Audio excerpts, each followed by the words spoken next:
Honestly, if you clicked on this video, I think you're wondering two things. First, either you might be thinking, what the hell is going on through this guy's mind to be loving this movie so much, or second of all, you might be thinking, finally someone is loving this movie as much as me. So let me know which one of those two are you. What's up everyone, welcome back to another video here on my channel, Royal Horror. My name is Thiago and I'm so happy to have you here on my channel to talk about horror movies, films in general, new releases. And as you talk about the title, what I'm going to be doing today, but the crazy title is I'm going to be giving my reasons of why I loved The Stranger Chapter 2 so much. And I know that might sound super controversial, but we're gonna get into that with details. Spoiler alert, I gave this movie 4 stars and a half, 9 out of 10, because I absolutely love this movie so much. So I'm very excited to talk about it, especially because from what I've been seeing since the movie got released, not many people are loving it. Like, I'm seeing so many people, like so many people disliking this movie, and even with like hate comments and things like that. And obviously that makes me sad in a way, because these movies, this now that has become a franchise, it means a lot to me, these characters, etc. So the fact that I feel like I'm the minority that love this movie is one of the biggest motivations for me to make this video. I think one of the main reasons why I love this movie so much is honestly because of the way it looked. This movie looked absolutely gorgeous. Like, the cinematography, the sound design, the lighting of this movie is one of the main reasons why horror is defined as a genre, if that makes sense.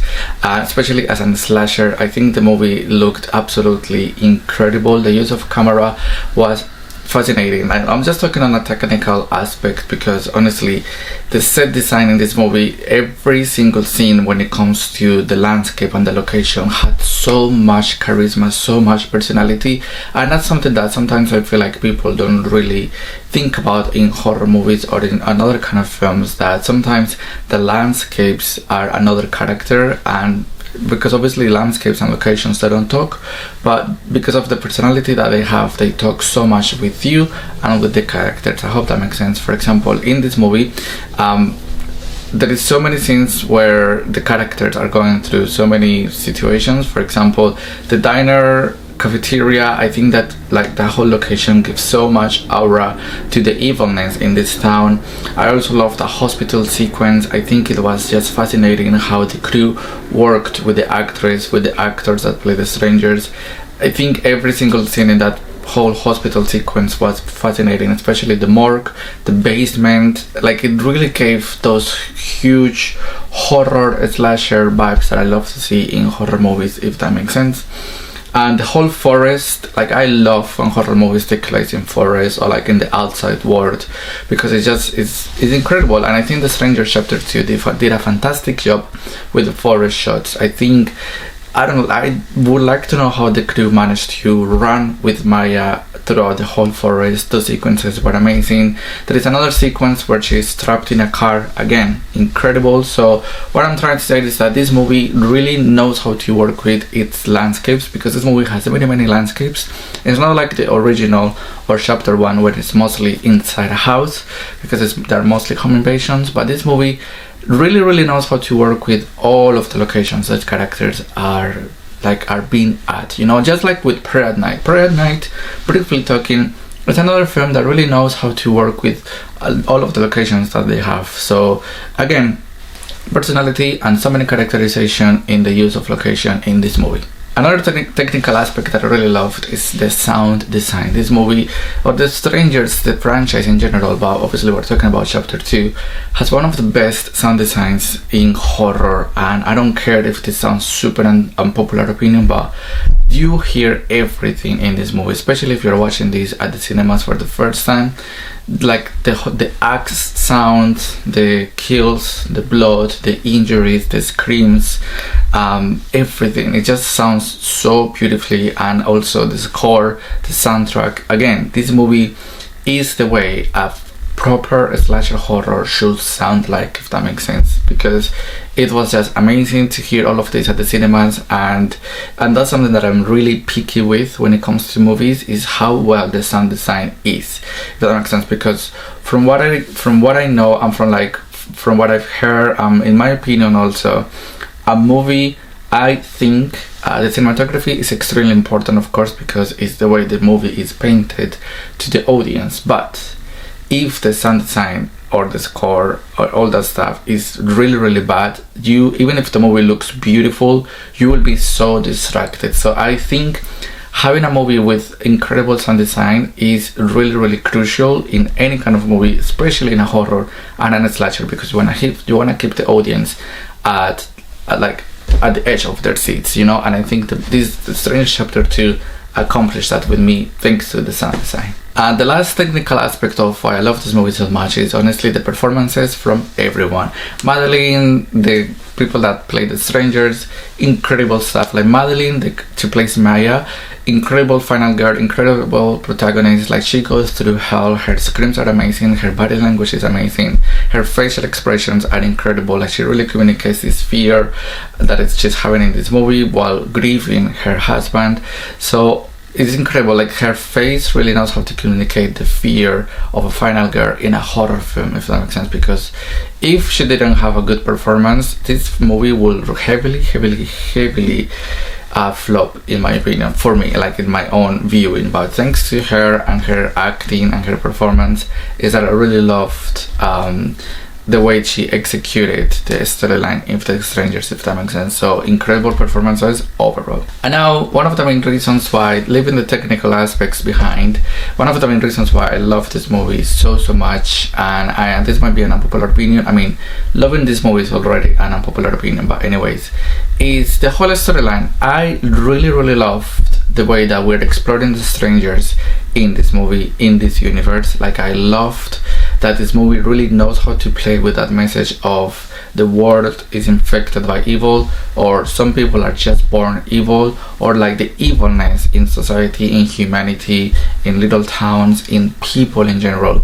That's the whole concept of The Strangers, because Brian Bertino, with the original, his whole point was to communicate the message of somebody is just evil just because they are evil, and that person will always be a stranger in society. You know, like the strangers, it's not that they are this, that's not their character, having the mask and just killing, you know, like for example like Michael Myers or stuff like that. The whole concept of the strangers is that you don't really know who you're passing, like, you don't really know who are you coming across in life, with people that you don't know. Like, you don't really know who is sitting in front of you at the bus, you don't really know the waiter that is serving you, the doctor that is seeing you, like all these people that we come across that are not our friends or relatives, people that we don't know but we interact with, we don't know them, they are strangers in our life, and they could be the most evil person you can ever meet.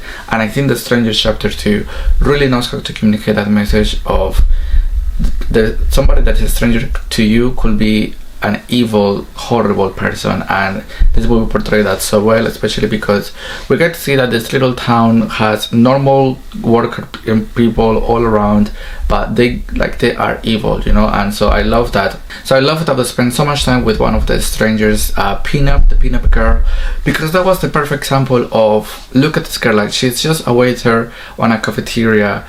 She's smiley, she's friendly, she even helped the characters in the first movie to drive them to the cabin. So in a normal situation, if you are in the shoes of the character, you will be fine, like you will feel like, oh my god, thank you so much, thank you for helping me. But no, she is one of the strangers just trying to kill your boyfriend, that's trying to kill you.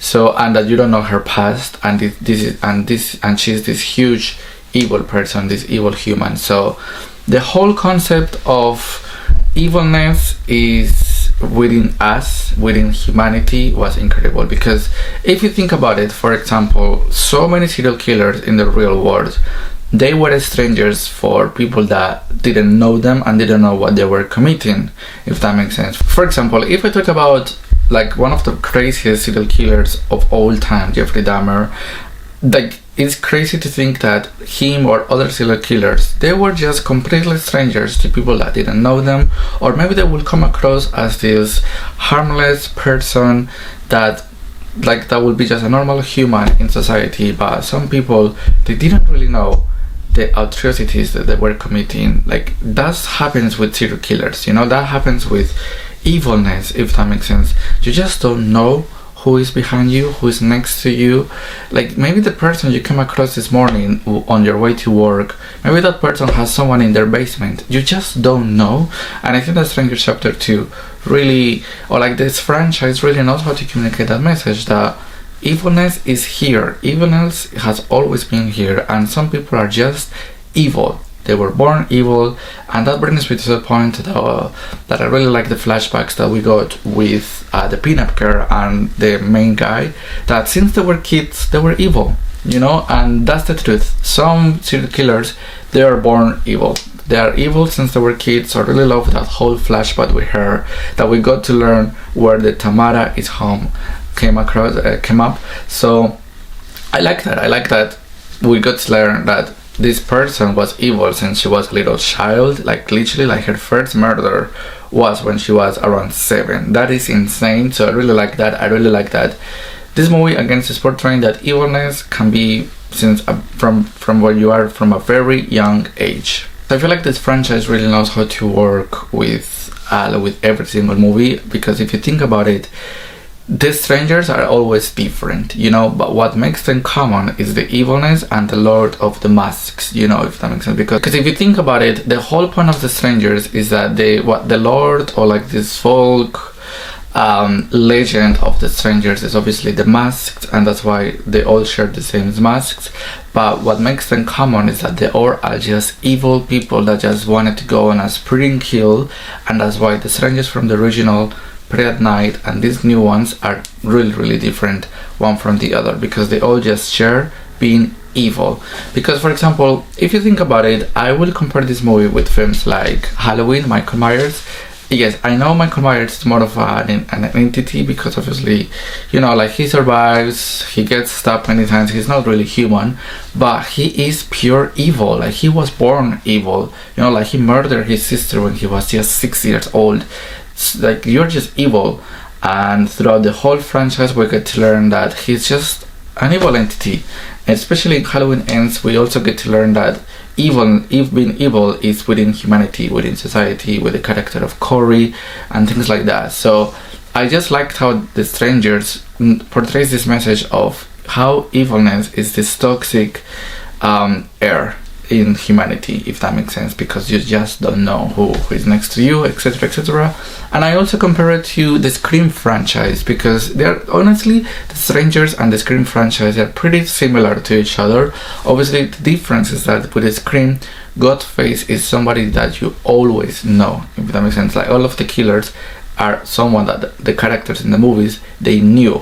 However, the difference is that, and what I think is similar to strangers, is that, for example, let's talk about Jill in the Scream 4. We all know that she was one of the main killers, the best killer in the franchise, but she, like, if you didn't know she was Ghostface, she was this lovely girl, this lovely student, amazing daughter. So somebody that will come across her in school or at a coffee shop will see her and think, oh my god, she looks like such an incredible student, so lovely of a person, so friendly, look at her with her friends. But nobody will know that she was committing those murders. Nobody will know that she had this horrible evil plan against her aunt, you know. So that's what I'm trying to say, and that's why I think the Scream franchise is very similar to the Strangers. So it makes me sad that people are not loving the Strangers franchise, but they love the Scream franchise, where they're pretty similar when it comes to the concept of their killer, of their villain. And also, one of the things that I really loved about this movie is how this movie kept me tense throughout the whole time, and kept me wondering of not trusting any of the characters that Maya was coming across. And that was the whole point. For example, when she jumps in the car and she's with like 4 characters, you don't trust these characters because they might be the strangers that are attacking them, that are attacking her and all that stuff. So I love that every time she came across a new character in this franchise, it will make me doubt if the character was genuine or not. So that I just loved how this movie kept me tense, because I was just not trusting anyone, because anyone could be a stranger. And that's the whole tagline of this franchise: anyone could be a stranger, and anyone could be evil, anyone could be a serial killer that you don't know. So I just loved how this movie kept me tense. For example, one of the characters, she was a doctor and she was helping Maya you just wouldn't trust her, you know, because of the way that this movie was being shot, the way that it was edited. You wouldn't trust the characters she was coming across, and I think that was beautifully executed. And one of the main reasons why I say this might be an unpopular opinion is because I know people are out there commenting, the whole point is that we don't know anything about the strangers, and it's like, you still don't know anything about the strangers. You just are getting to learn that they're evil because of the sake of being evil, because they love being evil, they were born evil, but you don't know anything about them. For example, in this movie with Pinup Girl, even though we get to learn and we get to see her face and who she is in the chapter 1 and in chapter 2, we even get to learn that she's been evil since she was a little kid. We don't know her, we don't know what are her hobbies, we don't know if she has had couples, partners in the past, we don't know if she has trouble, we don't know what she likes, what she doesn't like, we don't know anything, we just know that she is evil. So I don't really understand why people are saying the whole point is that we don't know anything about the strangers. We still don't know anything at all, you know, like, what do you know about the strangers in chapter 1 and chapter 2? Nothing. All you know is that they're evil, they were born evil, they're killing, they enjoy it, and that's terrifying. And they are strangers in society, and they might come across these amazing people at their workplace or when they're walking around, but they are horrible, evil strangers. You know, that's the whole point, being an evil stranger. So I don't know. Listen, I could keep talking about this movie and I can keep defending this movie, and I will always be defending this movie, but I will be stopping for now. So if you agree with me, let me know in the comment section below. These are more or less my points of why I love this movie so much and why I think this movie is hugely underrated. I will be defending this movie. I'm so excited for chapter 3. When that movie comes out, I will be reviewing it too. This was not that much of a review, it was mostly of giving my reasons why I love this movie, because everyone is not liking it, so I feel like in the minority that's really loving it. So I really hope that my points were clear, that they made sense, and I remember that those are my opinions, those are my points. But if you agree with me, if you disagree with me, let me know in the comment section below. I would love to hear your thoughts on how you felt about my opinions, and if you love this movie also, please let me know so we can be friends. And if you still disagree with my opinions, please let me know and we can talk about it, because that's the beauty of cinema. But nonetheless, I really hope that you enjoyed this video. We will talk so soon. Take care of yourselves and we will talk soon. Bye bye.